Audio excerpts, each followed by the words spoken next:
seluruh tempat di seluruh dunia, dimanapun lagu cinta ini terputar, aku bergawe kecil dan tersenyum tipis. Andai lagu ini tertulis olehku. Ya, Assalamualaikum warahmatullahi wabarakatuh. Perkenalkan, nama saya Febrianto Nugroho dari jurusan Hukum Pemerintahan Angkatan 2024, dan hari ini saya akan menjelaskan terkait kebijakan pemerintah Samarinda dalam melaksanakan kebijakan penanggulangan banjir yang ada di Samarinda. Ya, Samarinda merupakan salah satu kota yang sering sekali terdampak banjir karena ya kembali lagi di saat curah hujan yang tinggi, Samarinda menjadi kota yang sangat gampang sekali terkena banjir karena sistem drainase yang buruk dan juga upaya pemerintah kota yang kurang maksimal serta peran masyarakat dalam menanggulangi banjir yang tidak kunjung berhenti ini.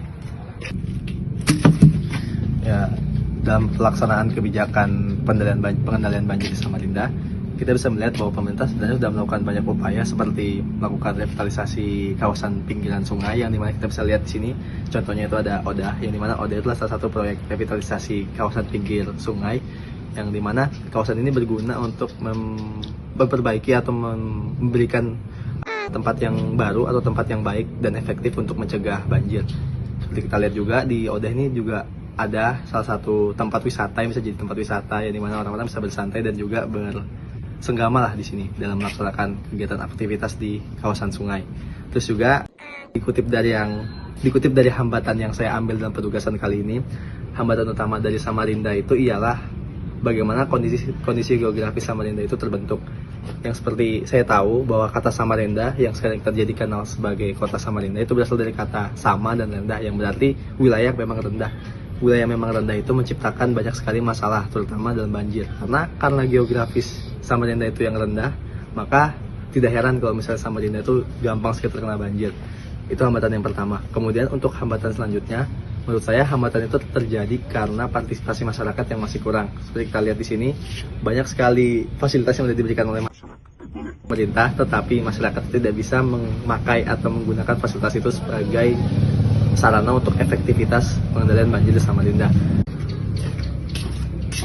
Ya, berkaitan dengan asas manajemen pemerintahan dan organisasi, bisa kita lihat bahwa sebenarnya pemerintah sudah melakukan fungsi leading atau actuating, yang dimana kita bisa lihat bahwa di ODA ini yang dimana ada revitalisasi kawasan pinggir sungai, yang dimana sudah dialokasikan kurang lebih sebanyak 105 miliar untuk membangun daerah pinggiran menjadi daerah yang ramah dan juga bersih dari lingkungan.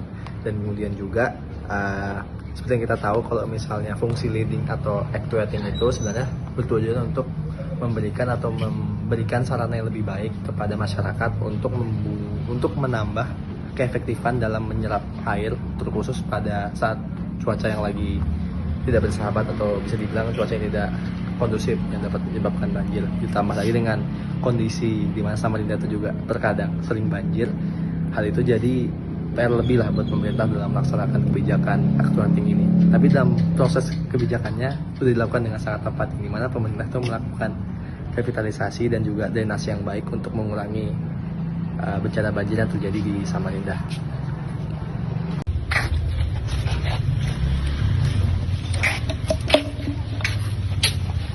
Ya, hal seperti ini menjadi salah satu contoh bagaimana sebenarnya pemerintah sudah melakukan banyak kebijakan yang emang mau untuk memberhentikan masalah banjir, tapi masyarakatnya sendiri juga nggak tahu bagaimana cara mereka bakal menjaga lingkungan itu agar tetap bersih atau tidak mengotori lingkungan supaya tidak banjir.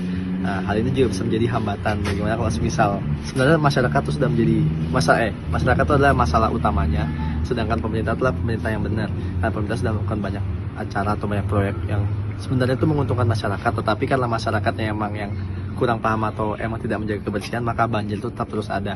Maka solusi yang bisa saya tawarkan kepada masyarakat sendiri atau terkhusus pada penugasan kali ini, solusi yang saya tawarkan adalah bagaimana masyarakat itu bisa mengontrol atau bisa memahami pola pikir yang lebih baik, bagaimana mereka bisa menjaga kebersihan lingkungan, bagaimana mereka bisa menjaga keberlangsungan kawasan lingkungan yang biar bersih dan juga sungai tidak banjir.